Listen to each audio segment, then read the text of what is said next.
Hey guys, welcome to video 4 in the series. Like I said, I'm just kind of winging this, freestyling it all off of memory in a couple little bullet points here and there to make sure I don't forget. So sometimes I say something when I listen back, I didn't say it right. At the end of the last video, I said you'll find out in part 2. What I meant by that is this is actually video 4, but in my own mind, I had thought about it as this is the actress section of the video, so it's part 2 of kind of the actress's story.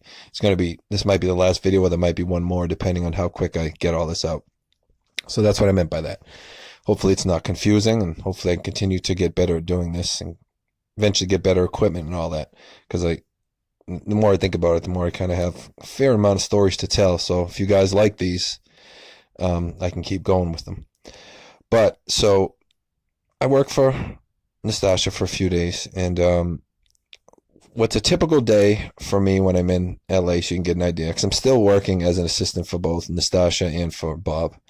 Bob doesn't usually start till about 10, and it goes pretty late with him, like 9 or 10 at night. So Nastassja, I typically would wake up like I think like 7 to be at her house by about 8. I would work from like 8 to 9 or 8 to 10.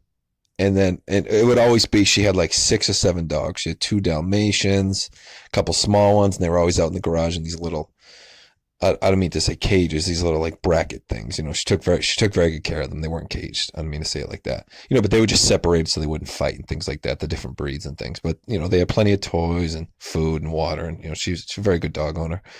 So, but I'd have to go and take them down to the park in the morning and walk them. And kind of off topic, but it's pretty much my least favorite thing to do, because throughout the whole time I worked for her, these Dalmatians had diarrhea.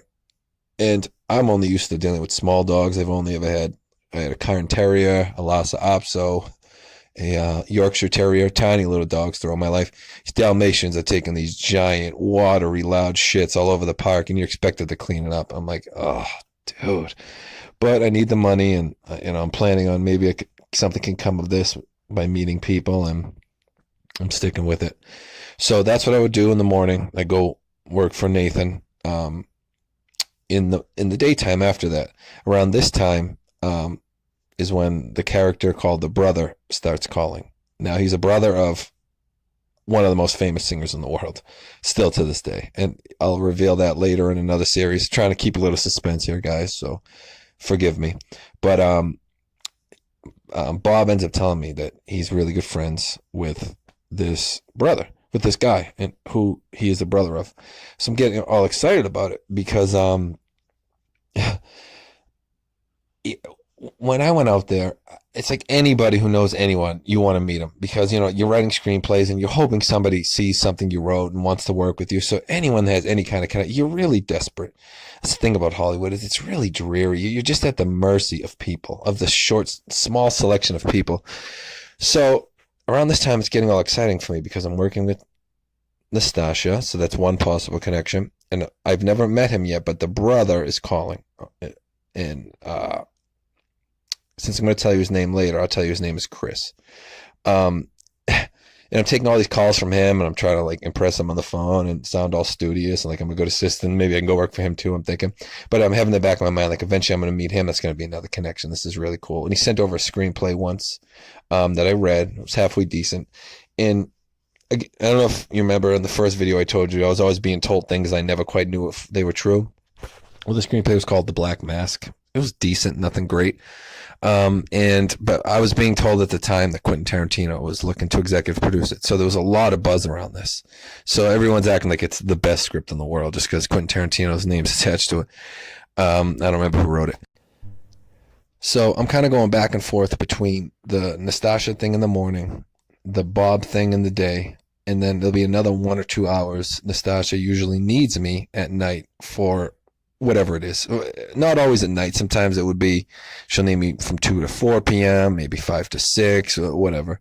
To give you an idea of some of the things I did, I drove them around places. I used to take them. Kenya had a horse up in Burbank. I would take them up there to see the horse a couple times. Sometimes take them around just to eat. I was just like a driver. So I was like a dog walker in the morning and a driver in the afternoon. Just things like that. And so I'd kind of bounce back and forth. and just waiting. Please let somebody care about, always telling people how I write and all that, and hoping somebody cares. No one ever does, of course. Um, so where it starts getting weird with Nastassja is one day we're driving and it's after 8 p.m. and she's falling asleep in the back seat. And I say, "You all right?" She says, Jason, you cannot talk to me after 8 o'clock. And that was kind of the first sign. I don't even like really talking about this, but see, the thing about Hollywood, a lot of them, they're dealing with a lot of problems. So they take a lot of, medicines and things, and it has effects. But what it can tend to cause is kind of bipolar things where you're dealing with one person in the morning, one person in the night. So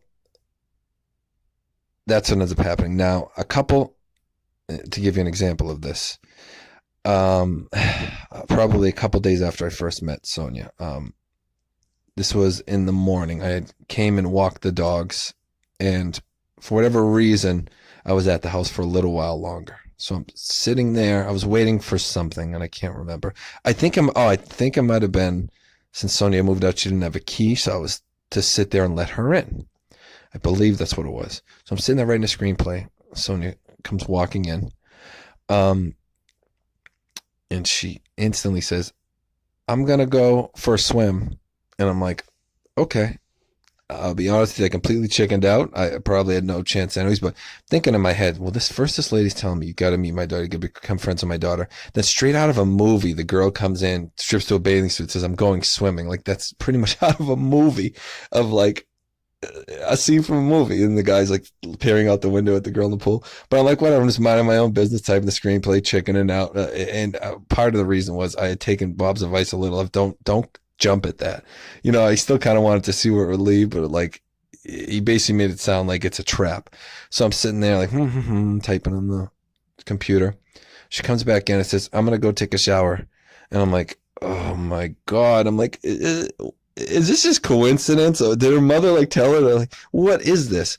And it probably was nothing, because she wasn't with it like the mother was. But for this to happen, the next time I saw her, right after the trailer, the whole night with the trailer, it was just odd. So it's still to this day, I don't know, but I'm sure if she would say, "No, wow, what a weirdo. I was just going about my daily routine and he happened to be there." Who knows? So she, takes a shower and all that. And I believe I left like when she was still in the shower or something. Cause I was only there for, like I said, an hour or two at a time, very specific time frames. That's all I got paid for. So I leave. So remember I told you about taking the medications, and after 8 p.m. things changed. So she calls, Nastassja calls me that night, the same night as I'm going to take a shower and all that. And I pick up the phone. I say, hi Nastassja. And she sounds somewhat incoherent. She says, tell me right now, what is going on with you and my daughter? And my first thought is like, she wants the scoop to know if she's trying to hook us up, in my mind, right? So I say, "Oh no, nothing happened. I was just sitting," and I'm explaining it from the perspective of almost like thinking I'm apologizing to her, like, "Yeah, no, I still didn't do what you're asking me to do, and aggressively go after your daughter. Sorry." And she says, No, you don't understand. I found wet clothes all over the house, and this, like, wet clothes in the shower. Are you doing something with my daughter? And by her tone, I'm realizing, wait a minute. She's accusing me now as if she doesn't want me to have anything to do with the daughter. And I'm like, so I go, "No, I just told you nothing happened, but why are you asking?" And I'm wanting to say, do you not remember when you trying to, like, the first time I met you, like, why, like, nothing happened, but why would you care if it did? But I'm thinking in the back of my head some of the things my friend had said, Bob, and I just kind of let it play out. And so I called him afterwards, and he says, "I told you."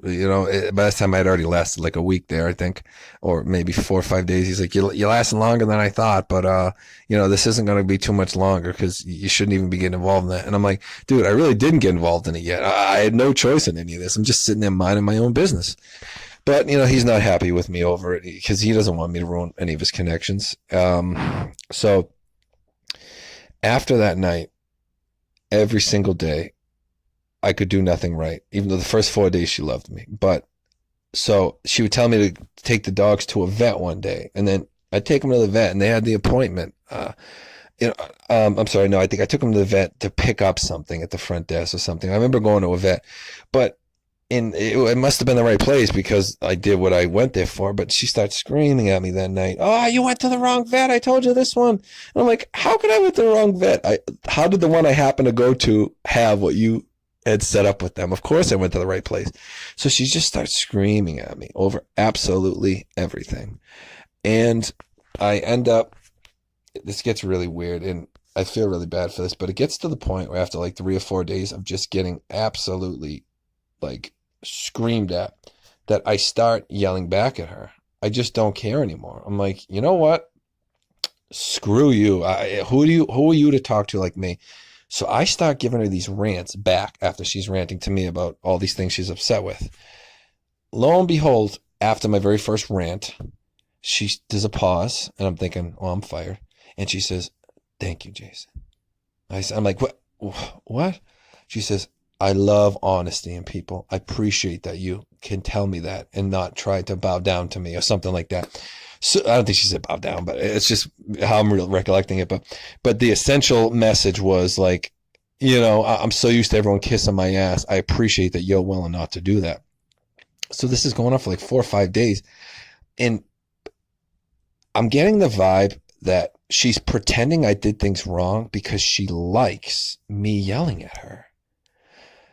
I'm really starting to get that vibe because she's thanking me after these. She's like, it's like she's like thinking it's like a form of like verbal abuse. I'm not saying anything that bad. Believe me, I'm not that kind of person. But I'm just basically telling, don't talk to me that way. Who do you think you are? You think I'm some nobody from Boston, but you're not going to talk to me that way. I'm basically giving up on the fact that this could be a connection. But every time I'm doing that, it's like forming a stronger bond with her.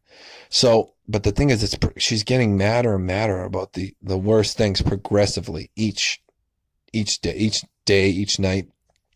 And every time I'm going back to work with Bob, I'm telling him this is getting crazy. And he's like, I don't know, just try to hang in there or whatever. So I only lasted with her 2, maybe at most 3 weeks, probably like 2.5.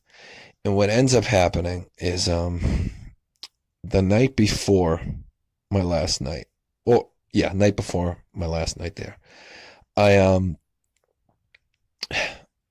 So we're driving. We had actually went to go see Kenya's horse in Burbank. It's a great night. We went and saw the horse. That was cool to me. I'm from Boston. I've never seen a horse in person, And we go to the stable in Burbank and we do all that. And we're on the ride home. We stop and we get food. After that, she says to me, as we're nearing Bel Air, she says, Jason, what kind of music do you like? She says, Kenya here loves Blink-182. You should see her room. She has all kinds of posters. So I said, oh, that's cool. Yeah, Blink-182. I like that kind of stuff. And at the time, I was like a wannabe rapper. I'm a writer my whole life. I wrote a lot of different things. Rap was one of them. So I tell her. And in the back of my head, I never thought I was good enough to make it rapping. Let's be clear on that. But I'm thinking, wait a second here. Someone that's married to Quincy Jones asking me about music. Who knows? So I tell her, I said, none of that, but I am a rapper. So she says, oh my God, we would love to hear it. I say, yeah, you sure?